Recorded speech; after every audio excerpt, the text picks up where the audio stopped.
আমরা ভয় পাইছি, ভয় পাই আমরা দাঁড়াই গেছি, এতটুকু জল ছিল, দেখছি সামনে লাশ পরে রয়েছে মৃত। আমাদের কোন চিৎকার হা কান্না কাটি সব বাইরে থেকে লোক এসে আমাদেরকে তুলছে। আমরা এতটুকু জলে ডুবেছিলাম, আমরা আর কিছু বলতে পারি না। ডর পাই গেল, কিচ্ছু নাই আমাদের, পাসপোর্ট ওই বস সব সব সব কিচ্ছু নাই। 5 রুপি আমাদের কাছে নেই না, কাপড় চোপড় কিছু নাই। দিছে ডুবে গেছি এতটুকু জলে, এর কিছু নেই।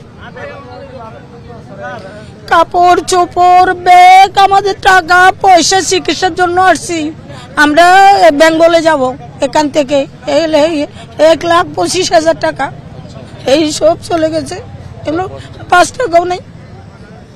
খানা কিছু খাইছিল? কারণ আমরা রাত্রে খাইছি।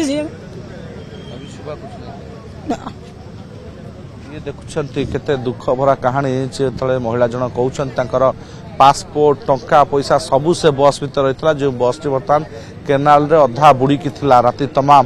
ଏବଂ ଯେତେବେଳେ ନିଦ ଭାଙ୍ଗିଲା ଦୁର୍ଘଟଣା ପରେ ହଠାତ୍ ନିଦ ଭାଙ୍ଗିଛି, ସେତେବେଳେ ଦେଖିଲା ବେଳକୁ ସମସ୍ତେ ପାଣି ଭିତରେ, ତେଣୁ ବେଶ ଭୟାନକ ରହିଥିଲା। ଏବଂ ଜାତୀୟ ରାଜପଥ 16 ନମ୍ବର ଯେତେବେଳେ ରାତିରେ ଫାଙ୍କା ଥିଲା, ବସ୍ ବେଶ ଦ୍ରୁତ ଗତିରେ ମଧ୍ୟ ଥିବା ଯାହା ଅନୁମାନ କରାଯାଉଛି।